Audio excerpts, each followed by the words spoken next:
పెళ్ళైనా పండగైనా వేడుక ఏదైనా పట్టు చీరల ప్రత్యేక వేదిక వారాహి సిల్క్స్. ప్రస్తుతం నేను కనిగి నియోజకవర్గంలో ఉన్నాను అనమాట.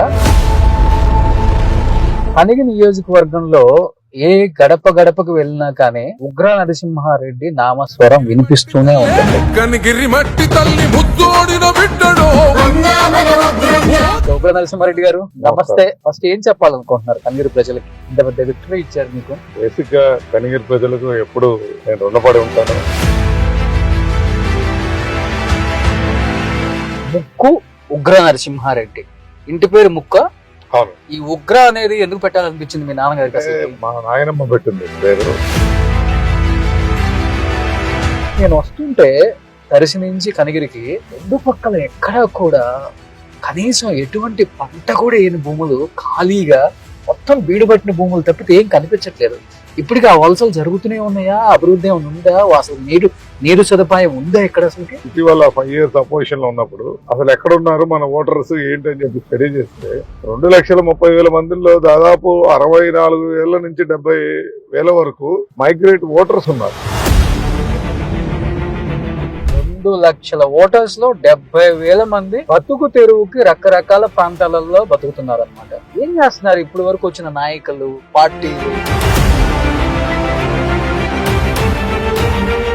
వలసపోయిన 70,000 మంది మళ్ళీ మీ కనిగిరి రావచ్చు అంటారా? ఇప్పుడు నేనున్నాను గుంటూరులో హాస్పిటల్ పెట్టుకున్నాను. ఒక రకంగా చెప్పాలంటే మీరు వలసపోయారు. మేము కాదు, దాదాపు ఇక్కడ ఉన్న ఎమ్మెల్యేస్ లో అందరూ దాదాపు వలసపోయినారు.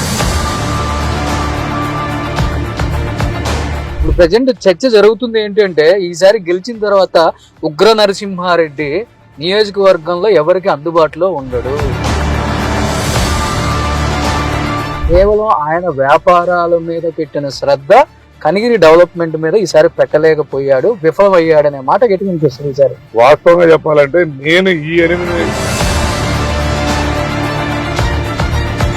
రాజశేఖర రెడ్డి గారు, చంద్రబాబు నాయుడు గారి మధ్య చూసిన డిఫరెన్స్ అంటే ఏం చెప్తారు? ఎస్పెషల్లీ మీరు చంద్రబాబు నాయుడు గారు అనేది ఒక విజనరీ లీడర్. టీడీపీలో ఉన్నారని చెప్పొద్దు, వాస్తవాలు చెప్పండి. ఈ రోజు నాకు ఇది కావాలన్నా అంటే కాంట్రాక్ట్ మిలిటరీ ఇది ఇచ్చేరా అంటే అది రాజశేఖర రెడ్డి గారి లైజ్ని. బట్ చంద్రబాబు నాయుడు అంటే రూల్స్, సిస్టము.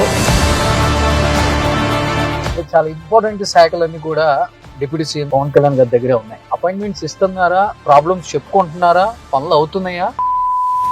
ఇంకా అంత కాలేదనేదాన్ని మేము ఆమోదిస్తాం. అంటే ఓపెన్ గా అనుకుంటే కలవలేకపోయారు. ఇంకా కొంత ఇంకా ఇంటిమసీ డెవలప్ కావాలి.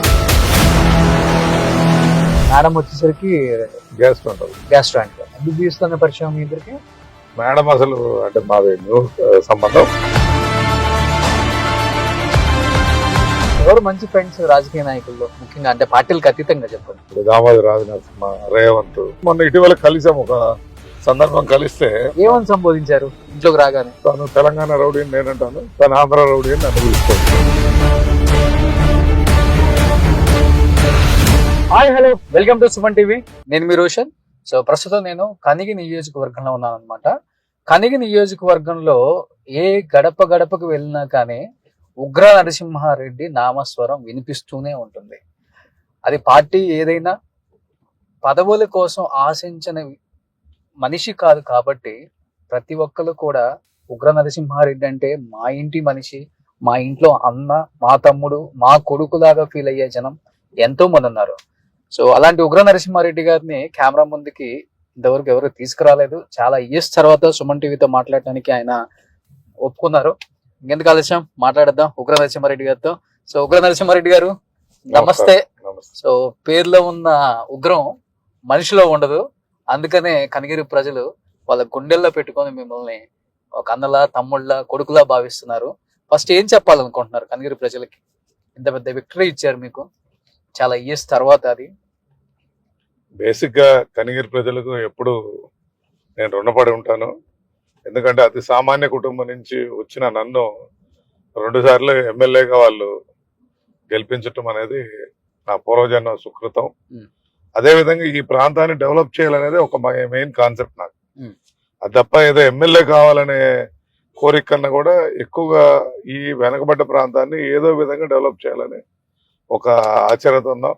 2009లో నుంచి 14 వరకు సంతృప్తిగా పనిచేయడం జరిగింది. అదేవిధంగా ఇప్పుడు వచ్చిన ఈ 8 నెలల్లో కూడా మా చేతనైన విధంగా కనిగిరి ప్రజల సేవకే నా జీవితం అంకితం చేశానని తెలియజేస్తాను. ఓకే. సో ముక్కు ఉగ్ర నరసింహారెడ్డి, ఇంటి పేరు ముక్క. అవునండి. ఈ ఉగ్ర అనేది ఎందుకు పెట్టాలనిపించింది మీ నాన్నగారికి? అంటే అసలు? మా నాయనమ్మ పెట్టింది అది పేరు. ఆ. ఇంట్లో మేము నరసింహస్వామి ఎలవెల్పు మా దేవుడు. ఆ. సో మా తాతగారి పేరు నర్సిరెడ్డి, మా నాన్నగారి పేరు నరసారెడ్డి, ఉమ్. మా మూడో బాబాయ్ పేరు బాల నరసారెడ్డి, 4 వెంకట నరసింహారెడ్డి, ఉమ్. మా అన్నగారి పేరు నరసింహారెడ్డి. ఇట్లా ఉన్నప్పుడు ఈ క్లాసిఫికేషన్ లో కొద్దిగా చిన్నప్పటి నుంచి కొద్దిగా గొడవ చేస్తుంటామని మా నాయనమ్మ ఉమ్. ఉగ్ర నరసింహుడు అని అప్పుడు పేరు పెట్టింది. సో అది ఉగ్ర నరసింహారెడ్డి లాగా. కనిపించింది. సో చాలా తక్కువ మందికి తెలుసు మనిషి ఎలా ఉంటాడు అనేది. కానీ ఉగ్ర నరసింహారెడ్డి అనే ఒక పేరు అయితే 2 తెలుగు రాష్ట్రాల్లో ఒక బ్రాండ్ అని చెప్పుకోవచ్చు. అరే ఉగ్ర నరసింహారెడ్డి అంటే మనిషి ఎలా ఉంటారు, 6 అడుగుల ఆశానుభావుడు, కండలు తిరిగిన మనిషి ఏమో, అమ్మో అట్లా ఉంటారు కాబట్టి ఆయన అంటే అట్లా ఊహించుకుంటారు జనం. చూడండి ఎంత సింపుల్ గా ఉన్నాడు ఆయన. బేసిక్ గా ఏముందంటే ఈ సినిమాల్లో ఈ పేరు టైటిల్ కూడా ఉంది కాబట్టి కొద్దిగా ఎక్కువ ఫోకస్ అయింది. ప్లస్ ఉగ్ర నరసింహుడు అంటే అదొక నేమ్, అంటే ఆ దేవుడు ఉగ్ర రూపం అనేటప్పుడు భయం కాబట్టి ఆ పేరు చెప్పగానే పెద్ద 7 అడుగులు ఉండి ఇంత పెద్ద మీసాలు ఆజాన బావుడేమో అనుకుంటాడు. తీరా మన విగ్రహం చూసిన తర్వాత ఎత్తున అని చెప్పి. కానీ ఉగ్ర నరసింహారెడ్డి గారు అంటే కనిగిరి అంటేనే వలస ప్రాంతం అనే పేరు అప్పటి నుంచి ఇప్పటికి వినపడుతూనే ఉంది. కనిగిరిలో మనం బతకలేవురా బాబు, ఈ ప్రాంతంలో ఎందుకు పుట్టాము, ఈ ప్రాంతంలో పుట్టకుండా ఉంటే బాగుండేది కదా, ఇంకో జన్మంటూ ఉంటే కనిగిరిలో పుట్టకూడదు అనుకునే రోజులు చూసాము. ఓకే పర్వాలేదు, డెవలప్మెంట్ అవుతుంది, తరాలు మారేకుంది, నాయకులు మారేకుంది, కొంత అభివృద్ధి తీసుకొస్తున్నారనే మాట విన్నాము. కానీ నేను వస్తుంటే దర్శి నుంచి కనిగిరికి 2 పక్కల ఎక్కడా కూడా కనీసం ఎటువంటి పంట కూడా వేయని భూములు, ఖాళీగా మొత్తం బీడుబట్టిన భూములు తప్పితే ఏం కనిపించట్లేదు. ఇప్పటికీ ఆ వలసలు జరుగుతూనే ఉన్నాయా? అభివృద్ధి ఏమైనా ఉందా? అసలు నీరు సదుపాయం ఉందా ఇక్కడ అసలుకి? అసలు ఈ రోజు వలసలు అనేది అంటే ఫస్ట్ కనిగిరి ప్రాంతం నుంచి ఉన్నాయి. ఇవి దాదాపు నిన్న ఎలక్షన్స్ అప్పుడు, అంతకుముందు 2009-14 అన్నప్పుడు మనకు కొంత టైం తక్కువ ఉండడం చేత అసెస్ చేయలేకపోయాం అప్పుడు. కానీ తర్వాత ఎమ్మెల్యే ఇటీవల 5 years అపోజిషన్ లో ఉన్నప్పుడు అసలు ఎక్కడున్నారు మన ఓటర్స్ ఏంటి అని చెప్పి స్టడీ చేస్తే 2,30,000 మందిలో దాదాపు 64,000 నుంచి 70,000 వరకు మైగ్రేట్ ఓటర్స్ ఉన్నారు. అది వేరు, ఇంకా పాపులేషన్ డిఫరెంట్, ఓటర్స్ అని చెప్పారు. దాదాపు 64 నుంచి 70,000 మంది అవుట్ సైడ్ ఉన్నారు. దాదాపు ఎలక్షన్ టైంలో మాకు ఢిల్లీ వెళ్ళాలి, బాంబే వెళ్ళాలి, అక్కడి నుంచి పూనా వెళ్ళాలి, పూనా తర్వాత షిరిడి ఏరియాలో ఉన్నారు, దాని తర్వాత వైజాగ్, అనకాపల్లి, విజయనగరం, రాజమండ్రి, విజయవాడ, గుంటూరు, నెల్లూరు, ఇటు చెన్నై, మళ్ళీ ఇటు బెంగళూరు రావాలి. ఇన్ని ప్రాంతాలు తిరగాలి మా ఓటర్స్. మేము మైగ్రేటరీ ఓటర్స్ బతుకు తెరువు వాళ్ళ బతుకు తెరువుకి వెళ్ళారు. వాళ్ళ ప్రసన్నం చేసుకోవడానికి మేము ఆ ప్రాంతాలు కూడా ఎలక్షన్ ముందు తిరగాల్సిన పరిస్థితి. అంత మైగ్రేషన్ ఉందంటే ఇప్పుడు మీరు చూసిన ప్రాంతాలు చూస్తే చూడండి ఒక్కసారి, ఆ బీడు భూములన్నీ కూడా మనం చూస్తే ఇక్కడ బతుకు తెరువు లేదు కాబట్టి అన్ని లెవెల్స్ లో ఉన్నారు. చిన్న బాత్రూమ్ తోటి వర్కర్ దగ్గర నుంచి వార్డ్ బాయ్ దగ్గర, హోటల్ ఓనరు, హోటల్ లీజు తీసుకోవటం, లారీలు పెట్టుకోవడం, లేదా ఫైనాన్స్ చేయటము, లేకపోతే బిల్డర్ గా, లేదా టాపీ మేస్త్రిగా, ముఠా మేస్త్రిగా, ఇట్లా అన్ని ఫీల్డ్ లో మా వాళ్ళు ఉంటారు. 2 లక్షల ఓటర్స్ లో 70,000 మంది బతుకు తెరువుకి రకరకాల ప్రాంతాలలో బతుకుతున్నారు అనమాట. ఏం చేస్తున్నారు ఇప్పుడు వరకు వచ్చిన నాయకులు, పార్టీలు? కనీస అంటే వాళ్ళు కేవలం వ్యవసాయం చేసుకునే బతకనక్కర్లేదు, వాళ్ళ బతుకు తెరువుకి ఎందుకు ఇక్కడ ఏదో ఒకటి మీరు లబ్ధి చేకూర్చలేకపోతున్నారు, లేకపోతే ఎందుకు ప్రయత్నం చేయలేకపోతున్నారు, ఎందుకు విఫలమైపోతున్నారు అంటే ఏమని చెప్తారు? 99లో వెలుగొండ ప్రాజెక్టు మీద ప్రజలు ఆశ పెట్టుకుని ఆ రోజు చంద్రబాబు నాయుడు గారు ప్రారంభించడం జరిగింది. ఆ తర్వాత 2004లో కాంగ్రెస్ ప్రభుత్వం కొంత వెలుగొండ భూమి పూజ చేయడం జరిగింది. తర్వాత నుంచి ఆ ప్రాజెక్ట్ అలానే నెట్టు వేసుకుంటూ వెళ్ళి ఇంతవరకు ఆ ప్రాజెక్ట్ కంప్లీట్ కాలేదు. ఆ వెలుగొండ ప్రాజెక్ట్ కంప్లీట్ అయితే ఈ ప్రాంతంలో వాటర్ వస్తే ఈ ల్యాండ్ మంచి ఫర్టైల్ ల్యాండ్స్. సో అట్లానే ఫ్లాట్ ఏరియా ఉంటది, మీకు మిగతా చోట హిల్ ఏరియాస్ ఉంటాయి. మా దగ్గర ఫ్లాట్ గా ఉంటాయి. ఈ వాటర్ వస్తే ప్రతి రైతు హ్యాపీగా ఉంటారు. కానీ ఎన్నో ప్రయత్నాలు చేశాం, మేము శాసనసభ్యులు ఉన్నప్పుడు ప్రయత్నం చేశాము. కానీ ఈ ప్రాంతాల్లో ఏం పెట్టగలమనే ఒక ఆలోచనతో చూసినప్పుడు మాకేం కనపడలా. ఇటీవల మా లోకేష్ బాబు గారు కానీ, అదేవిధంగా చంద్రబాబు నాయుడు గారి సహకారం, ప్లస్ మా కొట్టిపాటి రవికుమార్ నా మిత్రుడు, ఈరోజు పవర్ మినిస్టర్, వారు ఏం చేశారంటే రిలయన్స్ ఇప్పుడు గ్రీన్ రెవల్యూషన్ జరుగుతుంది పవర్ ఎనర్జీ మీద. సో దాంట్లో భాగంగా ఇటీవల మంత్రి అయిన తర్వాత మా ప్రాంతం సందర్శించడానికి మీలాగా వచ్చినప్పుడు, ఈ ప్రాంతం ఇంత వేస్ట్ ల్యాండ్ ఉంది, why can't be introduce Reliance biogas unit first Kanigiri ప్రాంతంలోనే సజెస్ట్ చేసి వారు ఇక్కడ పెట్టడం జరిగింది. ఆల్రెడీ ఈ ఏరియా అసెస్ చేసుకోవటం కూడా జరిగింది. రిలయన్స్ వారు ఫస్ట్ ప్రాజెక్ట్ ఇక్కడ పెట్టాలని నిర్ణయించుకున్నారు. ఈ ఫైల్స్ కూడా అడ్వాన్స్ పొజిషన్ కూడా మా కలెక్టర్ గారు అంతా ల్యాండ్ ఇవ్వటం జరిగింది. CCL లో ఫైల్ ఉంది. ఒక నెల రోజుల్లోనే ఇక్కడ కంపెనీ స్టార్ట్ చేయబోతాం. ఈ ప్రాంత రైతులకు ఏంటంటే తక్కువ నీళ్లతో పండే గడ్డిని ఇక్కడ పెంచి దాని ద్వారా పవర్ జనరేషన్ కానీ ఈ బయోడీజిల్ ప్రొడక్షన్ కానీ చేసే ఆలోచనతో రాష్ట్ర ప్రభుత్వం ఉంది. సో దానివల్ల ఏమవుతుందంటే రైతుకి ఎకరాకు 30,000 ఇచ్చి కౌలు ఇచ్చే ఆలోచనతో రాష్ట్ర ప్రభుత్వం ఉంది. కాబట్టి తప్పకుండా వీళ్ళ జీవితాల్లో వెలుగు వస్తుందని మాకు ఆశ ఉంది. దానికి అనుకూలంగానే ఈ పని చేస్తున్నాం. అదేవిధంగా గ్రీన్ కో కంపెనీతో కూడా మిత్తనాలు వాళ్ళు తయారు చేసే పరిస్థితిని కూడా ఇక్కడ చేసి ఏర్పాటు చేస్తున్నాం. రాబో సంవత్సరంలో ఈ ప్రాంతంలో పచ్చగా నెక్స్ట్ మీరు వచ్చినప్పుడు అన్ని పొలాల్లో పంట వలసపోయిన 70,000 మంది మళ్ళీ మీ కనిగిరి రావచ్చు అంటారా? వలసపోయిన వాళ్ళు రాలేరు, ఎందుకంటే ఇక్కడ వచ్చే ఉపాధి కన్నా వాళ్ళు బయట బ్రహ్మాండంగా బతుకుతున్నారు. ఇప్పుడు నేనున్నాను, గుంటూరులో హాస్పిటల్ పెట్టుకున్నాను. సో అక్కడ హాస్పిటల్ మీరు వలసపోయారు, మేము కాదు, దాదాపు ఇక్కడ ఉన్న ఎమ్మెల్యేస్ లో అందరూ దాదాపు వలసపోయిన వాళ్ళు. ఇప్పుడు బాబురావు గారు హైదరాబాద్ లో ఉంటారు, బొర్రా మసూదన్ బెంగళూరులో ఉంటాడు, ఒకరు నరసింహారెడ్డి గుంటూరులో ఉంటాడు. కనిగిరిలో ఎప్పుడు ఉంటాడు? ఇప్పుడు అదే ఇప్పుడు ప్రజెంట్ చర్చ జరుగుతుంది ఏంటి అంటే, ఈసారి గెలిచిన తర్వాత ఉగ్ర నరసింహారెడ్డి నియోజకవర్గంలో ఎవరికి అందుబాటులో ఉండడు, కేవలం ఆయన వ్యాపారాల మీద పెట్టిన శ్రద్ధ కనిగిరి డెవలప్మెంట్ మీద ఈసారి పెట్టలేకపోయాడు, విఫలమయ్యాడనే మాట గట్టిగా వినిపిస్తుంది. ఈసారి ఏం చెప్తారు దానికి? అంటే ప్రతిపక్షాల ఆరోపణని మనమే చేయలేం, కానీ వాస్తవంగా చెప్పాలంటే నేను ఈ 8 నెలల కాలంలో కనిగిరిని వదిలింది ఒక 30-40 రోజుల కన్నా ఎక్కువ వదిలి ఉంటాను నేను. అదే అసెంబ్లీ వల్లనో లేకపోతే పార్టీ ఆదేశాల ప్రకారం నేను ఇంతవరకు ఏ టూరిజం స్పాట్ కానీ ఎక్కడ కానీ వెళ్ళే పరిస్థితి లేదు. ఏదో పిల్లల బర్త్డే ఉంటే 1 or 2 days బయటకు వెళ్ళడం తప్పించి దాదాపు ఉన్న పరిస్థితి more than 6 months I mean the constituency. దానికి ఎవిడెన్స్ ఏంటంటే ఈ రోజు మేము చేసిన డెవలప్మెంట్ యాక్టివిటీస్ కానీ డైలీ పేపర్ కటింగ్ చూస్తే ఉగ్ర నరసింహుడు ఎక్కడ ఉన్నదో తెలుస్తుంది. అది ప్రతిపక్షాలు ఆరోపిస్తుంటారు ఇవన్నీ వాళ్ళు గుంటూరులో ఉంటారని. నాకు ఎక్కువ ఇష్టం నా ప్రాంతం డెవలప్ చేయాలని. ఈ రోజు కూడా ఇప్పుడు మీ ముందు వచ్చే ముందు కూడా ముఖ్యమంత్రి గారిని కలిసి కందుకూరు నుంచి ఇప్పుడు తిరిగి అలా కనిగిరి రావడం జరిగింది. అది మా ఇంట్రెస్ట్. ఆ సీఎం గారు కందుకూరులో ఉన్నా మేము ఇక్కడ రావడం జరిగింది. అసలు సోర్స్ ఆఫ్ ఇన్కమ్ ఏంటండి కనిగిరి నియోజకవర్గానికి ప్రజలకి? 1,60,000-40,000 మంది 50,000 మంది అంటే ఇక్కడ మెట్ట పంటలు అంటే కంది, మొక్కజొన్న, అంటే వర్షం తక్కువతో నీటి తక్కువతో పండే పంటలు వేసుకుంటారు. అవి అదృష్టం అంతే, పండితే పండకపోతే పండవు. అటువంటి పరిస్థితులు ఉంటాయి కాబట్టి వీరందరూ కూడా వలస వెళ్ళడానికి కారణం. ఈ సోకాళ్ళు కూడా ఇక్కడ ఉండే వాళ్ళు కూడా ఎక్కువ వృద్ధాప్యంలో తల్లిదండ్రులు అక్కడ తీసుకెళ్లి ఉండలేక ఈ విలేజ్ కల్చర్కి అలవాటు పడి అక్కడ ఉండకుండా ఊర్లలో ఉంచారు తప్ప, ఇటు బెంగళూరులో వెళ్తే పీజీ హాస్టల్స్ అన్ని మా కనిగిరి వాళ్ళే పెట్టుకొని ఉంటారు. చెన్నైలో పీజీ హాస్టల్స్ ఉంటారు. ఆల్ ఇంజనీరింగ్ కాలేజీలో అటెండర్స్ కనిగిరి వాళ్ళే ఉంటారు. సో ఎనీవేర్ మీ ఈ బతుకు తెరువు కోసం ఏ పని ఉన్నా పొట్ట చేత పట్టుకొని వెళ్ళే పరిస్థితి ఉంటుంది. కాబట్టి అందరూ అక్కడి నుంచి తిరిగి రావడం అనేది కష్టం.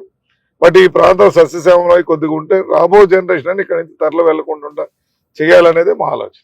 అంటే ఇంత వెనకబడిన ప్రాంతం, ప్రతి ఒక్కళ్ళు కూడా వచ్చిన వాళ్ళు వాళ్ళ పొట్ట నింపుకున్న నాయకులను చూసాం కానీ కనిగిరికి ఏదో చేసిన నాయకులను ఎవరో చూడలేదని చెప్పి ప్రజలు గగ్గోలు పడుతున్నారు.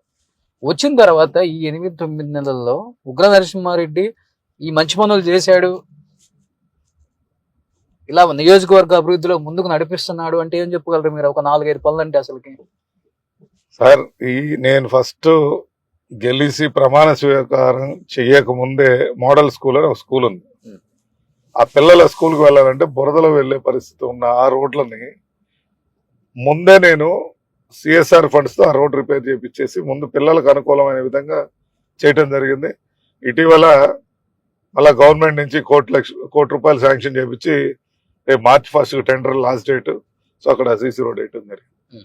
అదే విధంగా మా కనిగిరి ప్రాంతంలో నాగుల చెరువు అంటారు. ఆ చెరువులో 17 సంవత్సరాల నుంచి వాటర్ ఎవరు చూడలేదు. అదేమైందంటే అక్కడ ఉన్న మైన్స్ ఉన్న వేస్ట్ అంతా వేయటం వల్ల చెరువుని కొండ నుంచి ప్రాంతంలో వచ్చే వాటర్ అంతా కూడా వేరే స్పిల్లేజ్ అయిపోయి అక్కడ చెరువులో నీరు రాని పరిస్థితిని వెంటనే రిపేర్ చేయించి వెంటనే అక్కడ ఊర్లో ఆ చెరువులో నీళ్ళు వచ్చినాయి. ఈరోజు కనిగిరి ప్రజలకు కూడా తెలుసు. అదే విధంగా కనిగిరి టౌన్ ఉంది. టోటల్ మున్సిపాలిటీ కట్టిన తర్వాత ఒక్క డ్రైనేజ్ కాలువ కూడా ఇంతవరకు ఓపెన్ చేసిన పాపం బలం.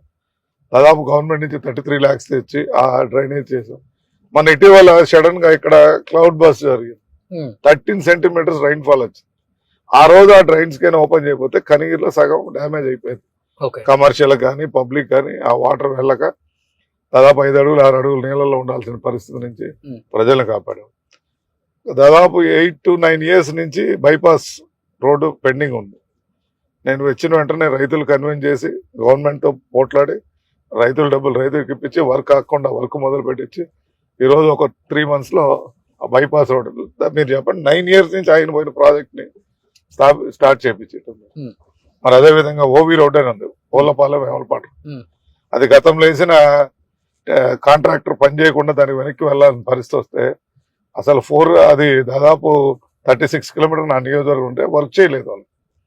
దాన్ని విజిలెన్స్ కు పెట్టి మినిస్టర్ గారితో మాట్లాడి సీఎం గారితో మాట్లాడి కోర్టుకు వేసి 60 కోట్ల వర్క్ ని 90 కోట్లు ఫైన్ వేయించి తిరిగి ఆ వర్క్ ప్రారంభించడం ఈ రోజు జరుగుతా ఉంది. అంటే ఇవన్నీ కాదు, ఇప్పుడు ఈ ఏరియా ఇప్పుడు మీరు ఏదైతే భైరవకొండ వెళ్తున్నారో ఈ ప్రాంతంలో వీళ్ళందరూ ఇప్పుడు ఈ ఎంక్రోచ్మెంట్స్ కూడా వీళ్ళు వెకేట్ చేయమండి. ఇప్పుడు ఇతరున్నాడు ఆ రోడ్ మార్కింగ్ చేస్తే కొట్టనివ్వలేదు.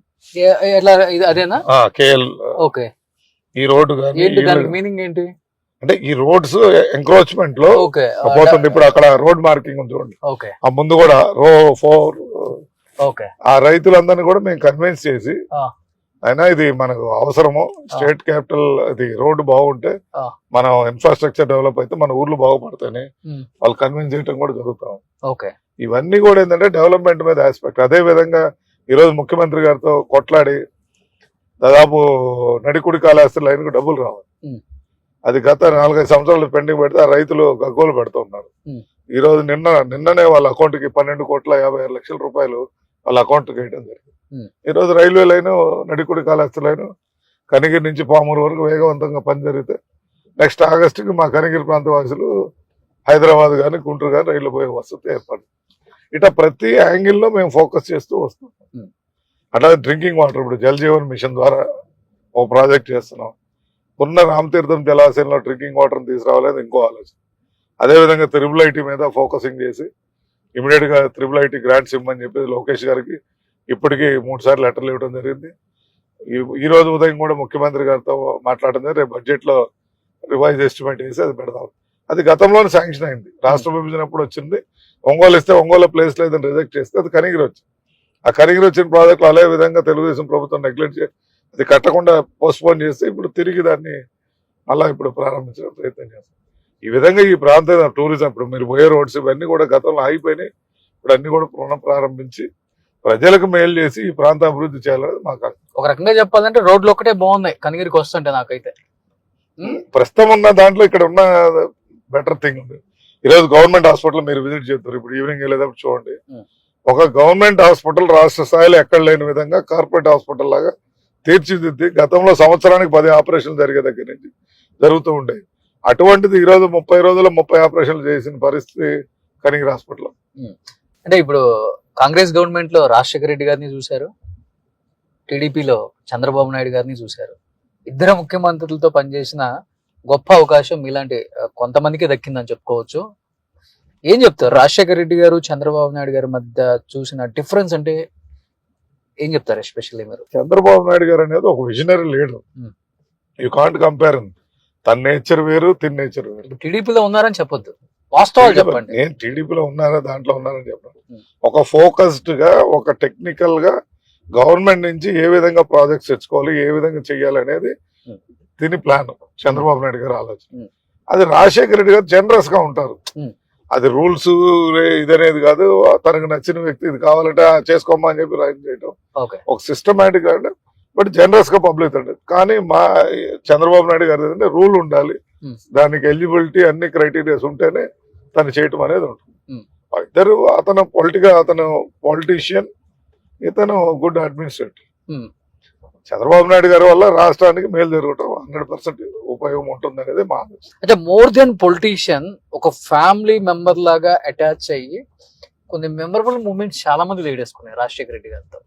అలా ఉగ్ర నరసింహారెడ్డి గారికి ఏమైనా ఆ రాజశేఖర రెడ్డి గారితో ఉన్న అనుబంధం అంటే ఒకటి అసలు మర్చిపోలేదంటే ఏమని చెప్తారు అసలు? అంటే రాజశేఖర రెడ్డి గారు మాకేమైందంటే ఒక 3 months పీరియడ్ లో ఉన్నారు మేము ఎమ్మెల్యే అయిన తర్వాత. Hmm.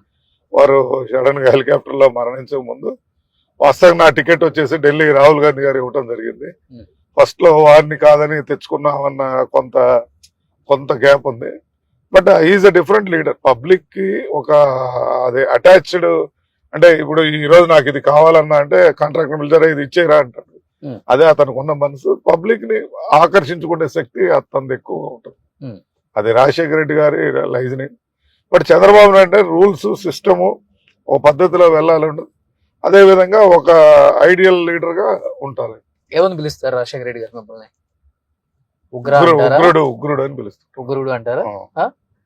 సో చంద్రబాబు నాయుడు గారు ఉగ్ర నరసింహారెడ్డి గారు అని పిలుస్తారు. Okay. తనకి ఇది పద్ధతి అదే ఉంది. Ah. He owns the person, he has the limitation వీళ్ళిద్దరి మధ్య వ్యక్తి. ఓకే ఇప్పటికైనా ఉగ్ర నరసింహారెడ్డి గారు అని పిలుస్తారు ఓకే చంద్రబాబు. Hmm.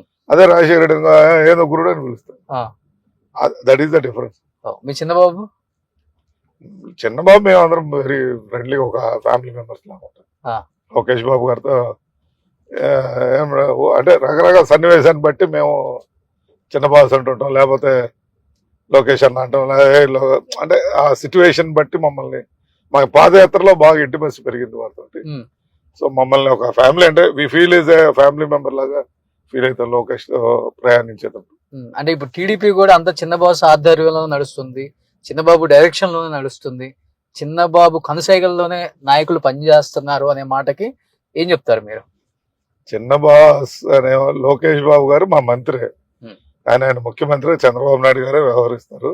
ఇవన్నీ కొట్టి పారేస్తూ ఉంటారు. కాకపోతే ఏమైందంటే డిస్కస్ చేస్తూ ఉంటారు, డాడీ ఇది కాదన్నప్పుడు ఒక ఇంటరాక్షన్, కొన్ని సందర్భాల్లో ఇంటర్ఫీర్ అవుతారు. ఈజ్ మెచ్యూర్డ్ గా ఈ పాదయాత్ర టైంలో వారికి గతం కన్నా కూడా సామాన్యుడు కష్టాలు, ఎవరు ఎట్లా ఉంటున్నారు, ఏ పరిస్థితి నుంచి ఏం జరిగిందని చెప్పేసి అవన్నీ తెలుసు. కాబట్టి ఇప్పుడు మా దగ్గర ఉంది, నిన్న రైల్వే దాని డబ్బులు కావాలి, పెద్ద ఆయన లేడు అన్న ఈ లెటర్ ఉందన్నాడు. ఆయన వెంటనే చీఫ్ సెక్రటరీ గారు చెప్పడం జరిగింది. గతంలో చంద్రబాబు నాయుడు గారి మీటింగ్ లో ఈ విధంగా మినిట్స్ లో పెట్టారంట, అమౌంట్ ఎందుకు రిలీజ్ కాలేదు పర్సూ చేయమని చెప్పారు. సిఎస్ గారు వెంటనే చెక్ చేసి దాని చిన్న డిలే ఉంది, వెంటనే చెప్పారు. నేను 4 days లో, నేను 4th కలిసాను, నిన్న 15th నిన్న amount deposit. That is the variation. అంటే చాలా ఇంపార్టెంట్ శాఖలన్నీ కూడా డిప్యూటీ సీఎం పవన్ కళ్యాణ్ గారి దగ్గరే ఉన్నాయి. ముఖ్యంగా మీలాంటి రూరల్ ఏరియాస్ కు సంబంధించిన నియోజకవర్గాలు మొత్తం కూడా పట్టు ఆయన దగ్గరే ఉంది. అపాయింట్మెంట్స్ ఇస్తున్నారా, ప్రాబ్లమ్స్ చెప్పుకుంటున్నారా, పనులు అవుతున్నాయా? ఆయనతో ఉన్న మీ అనుబంధం అంటే ఏమని చెప్తారు మరి?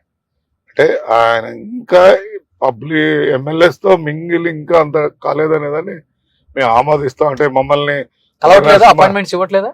కలుస్తారు, మేము రిప్రజెంటేషన్స్ ఇస్తున్నాము, కొన్నిటికి రిప్లై వస్తున్నాయి. ఇప్పుడు ఎన్ఆర్జీసీ ఉంది మా దగ్గర, 26 కోట్ల రూపాయలు పనిచేసాం. ఎన్నో ఎస్సీ కాలనీ అప్రోచ్ రోడ్స్ వేసాం, గోకులం షెడ్స్ కట్టారు, ప్రతి విషయంలో ఉంటారు. కాకపోతే ఆయన కొన్ని లిమిటేషన్స్, బీయింగ్ ఆయన బిజీ యాక్టివిటీస్ కన్నా కానీ కొద్దిగా ఎక్కువ లోడ్ వల్ల కానీ వారు కొంత గ్యాప్ ఉంది. కానీ బట్ మా వర్క్ పరంగా వీఆర్ గెటింగ్ కంఫర్టబుల్. అంటే ఓపెన్ గా అనుకుంటే కలవలేకపోయారు, ఇంకా కొంత ఇంకా ఇంటిమసీ డెవలప్ కాల. బట్ యాజ్ ఏ మినిస్టర్ గా మేము వెళ్ళి కలవటం, మమ్మల్ని అడిగినప్పుడు మా రిప్రజెంటేటివ్ తీసుకోవడం, దాన్ని తిరిగి రిప్లై ఇవ్వటం. ఇప్పుడు నిన్న వాటర్ షెడ్ ప్రోగ్రామ్ జరిగింది, కనిగిరి ఐడెంటిఫై చేసి మరి కనిగిరికి కమిషనర్ కృష్ణతేజ గారు, మరి షణ్ముఖం అని చెప్పి సారు, వీళ్ళందరూ కూడా ఇక్కడ వచ్చి మెయిన్ ప్రోగ్రామ్ ఇక్కడ పెట్టడం కూడా జరిగింది. సో ఈ హ్యాజ్ ఏ ఐడియా దీని, కానీ బట్ ఇంటిమసీ డెవలప్ కాలేదు ఒకటే. ఓకే, సో అంటే అన్ని ప్రాంతాల మీద పట్టు అయితే వచ్చింది. డెఫినెట్ గా వారు బేస్ లెవెల్ ఏం జరుగుతుందో ఆ ఫీడ్బ్యాక్ తీసుకొని పనిచేయాలి. ఈరోజు గోకులం షెడ్ అనేది పెద్ద ఉత్సవం, అది అంటే దర్ ఇస్ నాట్ వేరే కొనుక్కలు. ఏం చదువుకున్నారు ఉగ్ర నరసింహారెడ్డి గారు మీరు? నేను ఎంబీబీఎస్ ఎంబీబీఎస్. సో ఎంబీబీఎస్ తోనే ఆపేసారా నెక్స్ట్ మళ్ళీ? ఎంబీబీఎస్ అపోలోలో హాస్పిటల్ అడ్మినిస్ట్రేషన్ జాయిన్ అయ్యాను. ఆ. తర్వాత హాస్పిటల్ కట్టుకొని గుంటూరులో Amaravati institute of medical science and hospital start చేయాలి. ఓకే. సో మేడం వచ్చేసరికి గ్యాస్ట్రాంటాలజిస్ట్ గ్యాస్ట్రాంట్. మేడం పేరు? Doctor Kavitha. MBBS MD DM gastroenterologist. So MBBS లోనే పరిచయం మీ ఇద్దరికి? మేడం అసలు అంటే మాది న్యూ సంబంధం. నేను ఎంబీబీఎస్ లోనే అక్కడ దావణగిరి నేను చదివింది. మేడం గుంటూరు మెరిట్ స్టూడెంట్, మేము Davanagere donation candidates. So families వాళ్ళు మంచి కుటుంబాలని మా వాళ్ళు అక్కడ, మేము గుంటూరులో ఉంటున్నాం కదా, అప్పుడు డాక్టర్ చదువుకున్న అమ్మాయి కావాలని మా ఫాదర్ ఏదో ఫ్రెండ్స్ ద్వారా ప్రపోజల్ వచ్చింది. సో లవ్ కమ్ అరేంజ్ అని చెప్పుకోవచ్చు. లవ్ ఏం లేదు, madam arranged, then became love. Okay. చాలా తక్కువ మంది తెలుసు అనమాట ఇది. సో పిల్లలు ఏం చేస్తున్నారు ఇప్పుడు? ఇద్దరు అండి. పాప మెడిసిన్ ఫైనల్ ఇయర్ ఎగ్జామ్ ఇచ్చింది. పాప కూడా ఎంబీబీఎస్. బాబు బీబీఏ హైదరాబాద్ చదువుతున్నాడు. చెప్పాలంటే ప్రకాశం జిల్లాలో చాలా మంది డాక్టర్స్ ఉన్నారు, పొలిటీషియన్స్. బుచ్చిపల్లి శివప్రసాద్ రెడ్డి ఎంబీబీఎస్, మరి గుట్టుపాటి లక్ష్మి, తర్వాత ఉగ్ర నరసింహారెడ్డి గారు ఎంబీబీఎస్ అని చాలా తక్కువ మంది తెలుసు. ఎంబీబీఎస్ చదివి రన్నింగ్ హాస్పిటల్ సిన్స్ 22 years. ఆయన హాస్పిటల్ ఉందేమో డాక్టర్ చాలా మంది తక్కువ. ఎప్పుడైనా అసలు సెటస్కోప్ పెట్టి లేకపోతే ఇంజక్షన్ ఇవ్వడం ఎప్పుడు చేశారండి? చేయలేదు. ఏంటి అడ్మినిస్ట్రేషన్ చూస్తూ ఉంటాను. స్టార్టింగ్ లో నేను అడిగేది. స్టార్టింగ్ లో కూడా ఫస్ట్ నుంచి నేను అడ్మినిస్ట్రేషన్ వింగ్ లోనే ఉండేవాడిని. ఎప్పుడు ట్రీట్మెంట్ చేయాలి. ఒక కోవిడ్ టైంలోనే కొద్దిగా పని చేశాను. మేడం కి సపోర్ట్ గా. అప్పుడు డాక్టర్స్ అందరూ పానిక్ అయ్యి ఎస్కేప్ అయ్యారు కదా, ఆ టైంలో ఏం చేసామంటే మనం తనకు సపోర్టివ్ గా ఈ కౌన్సిలింగ్ పార్ట్, అడ్మినిస్ట్రేషన్ అంటే అక్కడ కొద్దిగా పేషెంట్లకి కాన్ఫిడెన్స్ లెవెల్ పెంచడానికి కౌన్సిలింగ్ వెళ్తుండేవాడిని. ఆ చదువుకున్న ఎంబీబీఎస్ అప్పుడే వాడడం, తర్వాత ఇప్పుడు వాడు. సో ఎన్ని bedded hospital? Amaravati 100 bedded hospital. 100 bedded since 22 years we are running. Okay. So madam కూడా ఫేమస్ గ్యాస్ట్రాంటాలజిస్ట్. అండ్ అదర్ మా దగ్గర డాక్టర్ వేమూరి రామ్ తారక్ నాథ్ అని న్యూరాలజిస్ట్, ఫేమస్, ఏషియాలోనే బెస్ట్ డాక్టర్. ఓకే. అట్లానే మా గుంటూరు ప్రొఫెసర్ గారు డాక్టర్ వైవిఎస్ రావు గారు general medicine. Okay. Doctor Phanibhushan psychiatrist. Indraprasad అని అమర్నాథ్ గారు ముందుండేవాళ్ళు. తర్వాత ఇంద్రప్రసాద్, శివాయి గారు ఈ నీ రీప్లేస్మెంట్ సర్జన్స్. ఓకే. అంటే ఏ బెస్ట్ ఐసీయూ మాది. అండ్ ఇంటెన్సివ్ కేర్ యూనిట్ లో బెస్ట్ ఫస్ట్ నుంచి ఉంది మాది, ఎక్స్పీరియన్స్ హ్యాండ్స్ కాబట్టి. ఓకే. సో ఎప్పుడు హాస్పిటల్ ఎప్పుడు ఇంత వెనకబడ్డ ప్రాంతం కదా, ఆర్థికంగా కూడా బాగా చితికిపోయి ఉంటారు. ఆరోగ్యపరంగా కూడా వెళ్ళి హాస్పిటల్కి వెళ్తే ఎంత బిల్ అవుతుందని భయపడి వెళ్లకుండా ఉండేవాళ్ళు. ఒక టాబ్లెట్ వేసుకొని రోగాన్ని నయం చేసుకోలేక దాన్ని అలానే మురగబెట్టుకొని మొత్తం బాడీ ఆర్గాన్స్ లేకపోతే ఏదైనా పెద్ద డ్యామేజ్ జరిగిపోయిన దాకా కూడా తెలియదు పాపం ఇటు పక్క ఉన్న వాళ్ళకి. ముఖ్యంగా ఫ్లోరిడ్ వాటర్, సరైన ఫుడ్ ఉండదు కొంతమందికి అయితే. అలాంటి వాళ్ళకి ఇలా మన హాస్పిటల్లో ఫ్రీ ట్రీట్మెంట్స్ లేకపోతే. నేను 2008లో ఈ ప్రాంతంలో శాసనసభ్యుడిగా నిలబడాలని 2004లో ట్రై చేసాము. సో అప్పుడు టికెట్ రాలేదు. 9-8 అప్పుడు తర్వాత యూత్ కాంగ్రెస్ లో 2006లో జాయిన్ చేయడం జరిగింది. తర్వాత స్టేట్ సెక్రటరీగా ఉంటూ అప్పుడు మెడికల్ క్యాంప్ స్టార్ట్ చేసాం 2008 నుంచి ఇప్పటి వరకు 2024 వరకు ఆ క్యాంప్స్ అన్ని కొనసాగిస్తున్నాం. మెగా క్యాంప్స్ పెట్టి పేషెంట్లు ఐడెంటిఫై చేసి వాళ్ళకి అవసరమైన ట్రీట్మెంట్స్ మన హాస్పిటల్లో ఉచితంగా ఇవ్వడం కొంత జరిగినాయి. కొంతమంది అఫోర్డబిలిటీ ఉన్న వాళ్ళు పే చేసుకొని తీసుకుంటారు. అదే విధంగా కొంతమంది ముఖ్యమంత్రి సహాయ నిధి ద్వారా కానీ, ఆరోగ్యశ్రీ వాళ్ళు కానీ దాదాపు ఈ ప్రాంతంలో 24,000 మందికి కంటి ఆపరేషన్ చేశారు ఉచితంగా. ఇక్కడ నుంచి తీసుకెళ్లి గుంటూరులో ఆపరేషన్ చేసి తీసుకొచ్చి ఇక్కడ. అదే విధంగా అంబులెన్స్ లేకపోతే మన ట్రాన్స్పోర్టేషన్ ఇప్పుడు తర్వాత ఇప్పుడు మా శంకరయ్య హాస్పిటల్ వాళ్ళ వెహికల్స్ వాళ్ళే పెట్టుకుంటున్నారు. ఫస్ట్ లో 10 years మేమే పెట్టేవాళ్ళం. The system has been changed. వాళ్ళందరినీ క్యాంప్స్ పెట్టి ఐడెంటిఫై చేసి సర్జరీస్ చేపిస్తున్నాం. మోకాలు చిప్ ఆపరేషన్ కానీ ఇక్కడ మా సూపర్ స్పెషాలిటీ డాక్టర్స్ తెచ్చి ఇక్కడ క్యాంప్స్ కండక్ట్ చేయడం. తర్వాత వేరే హాస్పిటల్స్ కూడా ఇప్పుడు Narayana hospital, omega cancer hospital, ఇట్లా డిఫరెంట్ హాస్పిటల్స్ కూడా డాక్టర్స్ పిలిపించి మన ఆఫీస్ లో పార్టీ కార్యాలయంలో గత 5 సంవత్సరాల నుంచి సర్వీస్ మోటో మెడికల్ గా వాళ్ళకి ఏది ఇబ్బంది ఉన్నా మన దగ్గరికి వస్తూ ఉంటారు. ఎవరైనా పొరపాటు తెలియపోయిన వచ్చినా మనకు డైరెక్షన్ ఇప్పించి అక్కడ ఉండాలని సాయం చేస్తాం. సో పుట్టి పెరిగిన ప్రాంతం అంతా కూడా మీరు కనిగిరి కనిగిరి మొత్తం. సో ఇక్కడే కనిగిరి పుట్టాము, 6th వరకు ఇక్కడ అంతే. 7th నుంచి మళ్ళీ ఒంగోలు, తర్వాత 10th class intermediate first year Guntur, then after that Davanagere MBBS. Okay. అక్కడ కొద్దిగా 1 సంవత్సరం 2 సంవత్సరాలు అదనంగా చదవాల్సి వచ్చింది. సో అంటే మీరు ఇప్పుడు MBBS చదివారు, హాస్పిటల్ ఉంది, బిజినెస్లు ఉన్నాయి.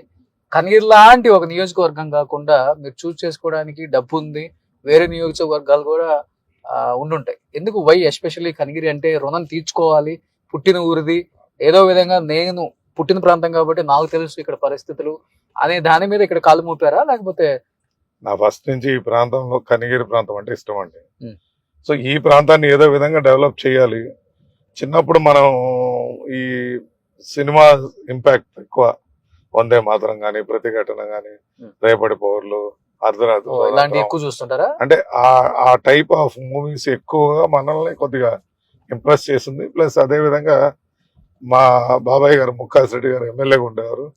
ఈ 2 టాలీ చేస్తే సో మన ఎమ్మెల్యే అయితేనే ఏదైనా చేయగలమనే ఒక ఆలోచన 7th క్లాస్ లో నాకు ఎమ్మెల్యే కావాలని ఒక ఆలోచన. 7th లోనే వచ్చింది. ఓకే. సో అప్పటి నుంచి డాక్టర్ అయితే ఈజీగా అవచ్చు అని కూడా అంటేనే డాక్టర్ చదివాము. ఎమ్మెల్యే కోసమే డాక్టర్ చదివింది. సో ఇప్పుడు కూడా మా ఆలోచన ఒకటి ఏంటంటే ఈ ప్రాంతం ఎట్లా డెవలప్ చేయాలి. కనిగిరి బ్రహ్మం గారు ఎప్పుడో చెప్పారు, కనిగిరి కనకపట్నం అవుతుంది అని చెప్పిన దాన్ని అది మనమే సాధించి పెట్టాలని, మన టైంలో అవుతుందేమో అని ఆశ నాకు. భగవంతుడు సహకరిస్తే కనిగిరిని కనకపట్నంగా చేయాలనేది రేపు వచ్చే రిలయన్స్ కంపెనీస్ ద్వారా కానీ, గ్రీన్ కోవల్ కానీ, లేకపోతే ఈ తద్వారా డెవలప్ అయితే ఈ ప్రాంతంలో ఇప్పుడు పడుతున్న ఇన్ఫ్రాస్ట్రక్చర్, రోడ్ స్ట్రక్చర్ వల్ల కానీ అభివృద్ధి చెందుద్దని ఆశిస్తుంది. డాక్టర్ చదివితే ఎమ్మెల్యే అవటం ఈజీ, సులువు. ఎందుకంటే దగ్గుబాటి వెంకటేశ్వర గారు డాక్టర్, కోడలసి ప్రసాద్ గారు డాక్టర్, డాక్టర్ గరటయ్య గారు డాక్టర్, రాజశేఖర రెడ్డి గారు డాక్టర్, రాజశేఖర రెడ్డి గారు, డిఎల్ రవీంద్రారెడ్డి గారు డాక్టర్, మైసూరారెడ్డి డాక్టర్. సో వీళ్ళందరూ ఐకాన్స్ మనకు కనపడుతున్నారు కాబట్టి so this is the best way we can do అనేది ఒక ఆలోచన. అప్పుడే సూపర్విజన్ అండి అసలుకి. చేసాం.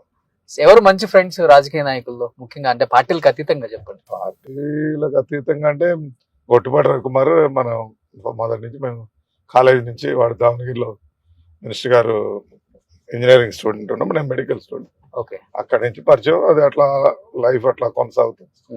30 years ఫ్రెండ్షిప్ మీద. సో ఈ జిల్లాలో అయితే ఆయన ఒక్కడు. అలానే కదా, నాకు అందరూ కోమటిరెడ్డి వెంకరెడ్డి గారు కానీ, ఇప్పుడు దామోదర రాజనరసింహ, రేవంత్ ఉన్న సర్కిల్ ఎవరితో ఫ్రెండ్షిప్. రేవంత్ రెడ్డి గారు కూడా.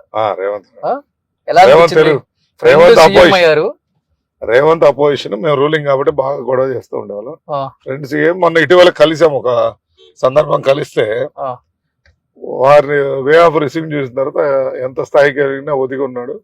So Revanth is best leader అని ఫీల్ నా మనసుకు అనిపించింది. నన్ను అడిగాడు ఏమని సంబోధించారు ఇంట్లోకి రాగానే. అన్న అప్పుడు కూడా మేము అంటే తను తెలంగాణ రౌడీ అని నేనంటాను, తను ఆంధ్ర రౌడీ అని నన్ను పిలుస్తుంటాను. అంటే ఫ్రెండ్లీగా ఇద్దరు రౌడీ చేశాను. ముఖ్యమంత్రి గారుగా నమస్తే పెడితే ఏ ఉగ్రుడు అని ఆయన కూడా భుజం తట్టి ఇద్దరం కలిసి సెక్యూరిటీ అంతా దించేసి ఆయన వెహికల్ లోనే ప్రయాణించడం జరిగింది. అక్కడ బిషప్ గారు చనిపోతే అక్కడికి వెళ్ళి నివాళులు అర్పించి మళ్ళీ వారితో ఆయన ఫుట్బాల్ కోర్టు తీసుకెళ్లి, సో ఈ స్పెండ్ 4 hours టైం. ముఖ్యమంత్రి అంత సమయం మాకు వెచ్చించిన నేను heed not change being also CM అని చాలా హ్యాపీ ఫీలింగ్. ఓకే. సో ఎప్పుడు ఎలా ఉన్నారు అలానే ఉన్నారు, అప్పుడు ఎలా ఉన్నారు? I felt like that all. మేమిద్దరం ఒక ఫ్రెండ్స్ లానే మాట్లాడు. సూపర్. అలా ఉన్నప్పుడే కదా నాయకుడు అయ్యేది. సో డెఫినెట్ గా నేను అడిగారు కూడా ఆయన, అరే నేను ఇట్లా ఉంటున్నాను సింపుల్ గా, కొంతమంది తెలంగాణలో ఇష్టపడటం లేదంటే, లేదన్నా మన స్టైల్ లోనే మనం ఉండాలి, ఇంకోటి ఫాలో కాకూడదు ఆయన అడ్వైజ్ కూడా ఉంటుంది. సూపర్. సుమన్ టీవీలో మీ పర్సనల్ అండ్ బిజినెస్ ప్రమోషన్స్ కోసం కింది నెంబర్ కి కాంటాక్ట్ చేయండి.